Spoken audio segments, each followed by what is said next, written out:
A impessoalidade é um dos princípios que devem reger a administração pública e o Estado. Mas será que tratar o cidadão com frieza, distanciamento, ou insensibilidade faz parte desse princípio? Até onde a atuação do Estado pode influenciar e prejudicar a vida e a saúde do trabalhador? O que fazer nos casos de limbo previdenciário? Esses e outros assuntos eu vou tratar no vídeo de hoje. Acompanhe até o final que hoje vocês vão aprender bastante coisa comigo.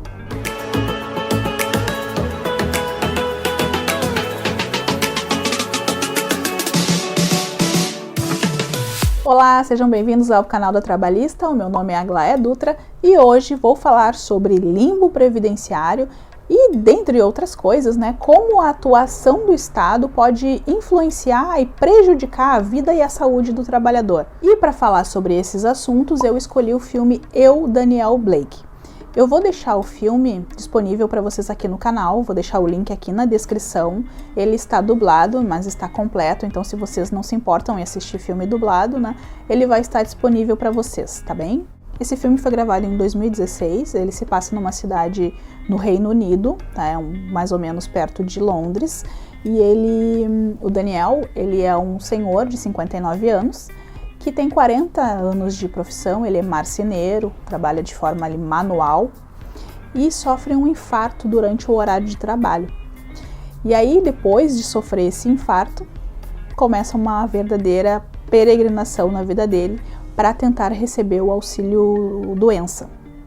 Eu vou chamar o órgão deles de INSS para vocês conseguirem associar, tá bem? Mas não é INSS o nome do órgão previdenciário deles, tá? Mas eu vou chamar de INSS.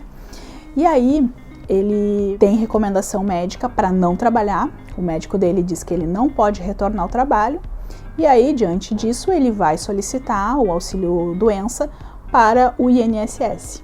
E aí, ele recebe a notícia de que foi indeferido. Só que ele não consegue recorrer, não consegue fazer o pedido de reconsideração, porque tem que ser tudo online, tem uma burocracia gigante, várias informações desencontradas, ele vai presencialmente, não consegue resolver presencialmente, fica 1h e 48 minutos falando no telefone e ninguém consegue resolver, mandam ele para um lado e para o outro, parece umas coisas daqui, Parece quando a gente liga para empresas de telefonia aqui no Brasil, que ninguém consegue resolver as coisas, enfim. E aí, ele acaba solicitando o auxílio-desemprego. Só que para receber o auxílio-desemprego, ele tem que comprovar que está procurando trabalho e realmente tentar uma recolocação no mercado de trabalho. Só que ele não pode trabalhar. Então aparecem oportunidades de trabalho e ele não pode porque o médico não liberou. Então ele fica nesse limbo, ele não pode ele não consegue nem fazer o pedido de reconsideração lá para o auxílio doença e também não consegue uma recolocação no mercado de trabalho. Ele quer trabalhar. É que tá, ele quer muito trabalhar, ele gosta do que faz, ele quer trabalhar, ele procura trabalho, só que ele não pode porque o médico não libera. Então ele ficou numa espécie de limbo, porque não pode uma coisa nem outra. E eu vou falar sobre o nosso limbo previdenciário mais pra frente, tá? E aí ele fica nessa peregrinação, não consegue resolver o problema, as pessoas são muito frias, tratam ele como idiota. O primeiro diálogo, vocês vão ver o primeiro diálogo ali na entrevista, para ele pedir o auxílio doença, são perguntas muito ridículas, e aí tratam ele como um imbecil, mandam ele para um lado e para o outro, ele tá falando claramente o que ele quer, e daí parece que tá falando grego com as pessoas não entendem, ou se fazem de loucos, não querem compreender o que ele tá falando, sabe?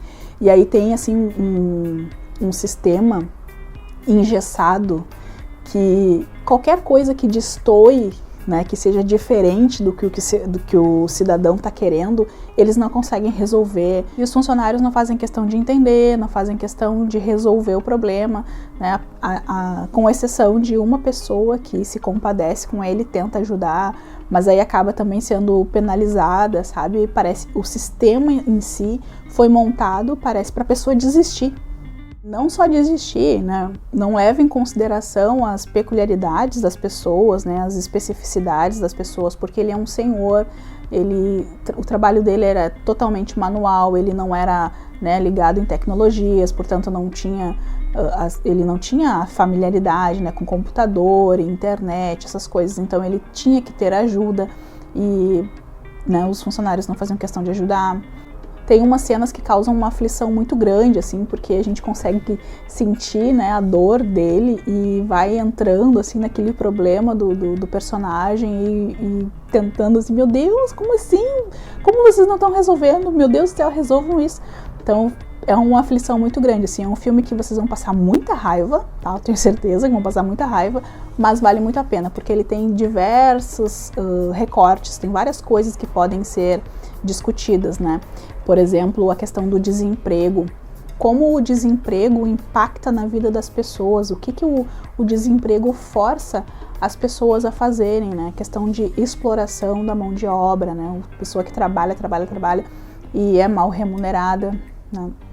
O desemprego causa isso, né? A gente está vendo aqui no Brasil um alto índice de desemprego, consequentemente um alto índice de informalidade, né? Informalidade gera, né, menos arrecadação de INSS, impacta na previdência social, também gera exploração de mão de obra, né? Porque quanto mais pessoas desempregadas tem, menores são os salários, né? Porque as pessoas estão aceitando qualquer coisa, elas precisam trabalhar, né? A gente, quando está precisando, tu acaba se submetendo, então o desemprego causa isso, né? O filme também mostra ali a exploração da mulher, coisas que só acontecem com mulheres, o abandono paternal.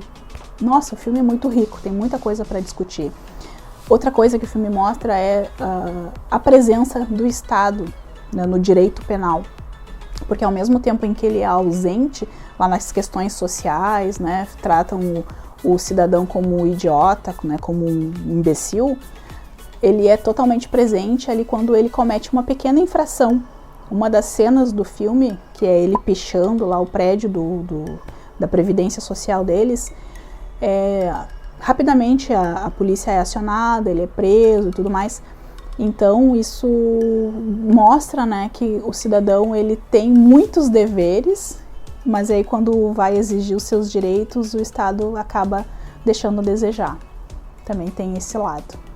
E o filme gera uma identificação ali com o Daniel, porque quantas vezes, né, a gente precisou de um serviço público e acabou sendo tratado como um idiota, né? Tu fica pensando, para onde vão todos os tributos que eu pago, né? Essa pessoa não deveria estar me tratando desse jeito, né? As pessoas que estão aí precisando do auxílio emergencial, que tiveram benefício aprovado e não conseguem receber de jeito nenhum, aparece aprovado lá no aplicativo, às vezes até por decisão judicial, né? Foi determinado o pagamento por decisão judicial e a pessoa faz aquela peregrinação e não consegue receber, não está disponível na caixa, aparece num sistema e não aparece no outro, o dinheiro não está lá disponível, enfim, é um horror, né? Então, assim, são várias coisas que o filme mostra que tu fica, ai, não é possível! Fica com muita raiva, muita raiva, e tem umas cenas tristes, tem umas cenas, né, assim, comoventes, mas vale muito a pena porque tem muita coisa para reflexão. E aí, pegando o exemplo do filme, né, a questão do limbo, né, não é exatamente o que acontece no nosso limbo previdenciário, porque ali ele não conseguia recorrer, né, do indeferimento do benefício dele, e o médico também não considerava ele apto e tal, mas ele conseguiu receber o auxílio-desemprego mediante algumas condições. Aqui, na nossa realidade, o limbo previdenciário acontece na seguinte situação. O empregado está doente, né, sofreu um acidente de trabalho ou tem uma doença equiparada a acidente de trabalho. O médico do trabalho, o médico da empresa, considera que ele está inapto para o trabalho, ele não pode trabalhar. E o médico do INSS considera que ele está apto para trabalhar. E aí ou seja, o INSS não concede o benefício e a empresa não vai conceder o salário. Então ele fica ali naquele limbo. O que a gente faz nesses casos, tá? Quando o empregado está em limbo previdenciário, a gente ajuiza uma ação contra o INSS, tá?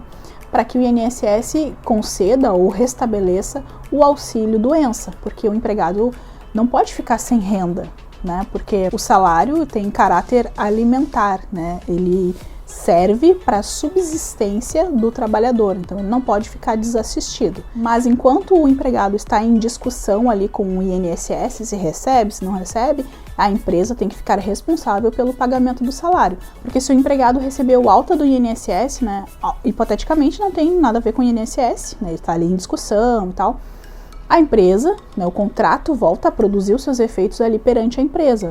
O empregado não pode ficar desassistido, então a empresa tem que manter o salário do empregado, né, até que se resolva, até que o INSS restabeleça o auxílio doença ou, né, comece a pagar o auxílio doença. Esse é o entendimento do nosso Tribunal Superior do Trabalho, que a empresa tem que ficar responsável pelo pagamento dos salários enquanto o empregado está discutindo ali com o INSS se recebe ou não o auxílio, tá? O que não pode acontecer é o empregado ficar desassistido. Então, se tu está numa situação de limbo previdenciário, né, sem benefício e sem salário, tu tens que ajuizar uma ação contra o INSS para restabelecer esse benefício ou para pagar, para que o INSS te pague esse benefício, para que tu não fique desassistido. Mas enquanto isso, a empresa não pode te abandonar, tá? Porque o teu contrato está vigendo, o teu contrato não deixou de existir, não teve uma rescisão contratual, né? Não teve uma extinção do contrato de trabalho. Então a empresa tem que arcar com esses pagamentos, tá? Então, resumindo tudo, né? Uma das lições que a gente extrai do filme, Daniel Blake, é que a atuação do Estado, né, de forma desumana, robótica, fria, pode prejudicar em muito a vida e a saúde do cidadão, né? E também que no caso de limbo previdenciário, o trabalhador não pode ficar desassistido de jeito nenhum, tá? Ou o INSS vai ter que arcar com isso, ou o empregador. Desassistido, o empregado não pode ficar.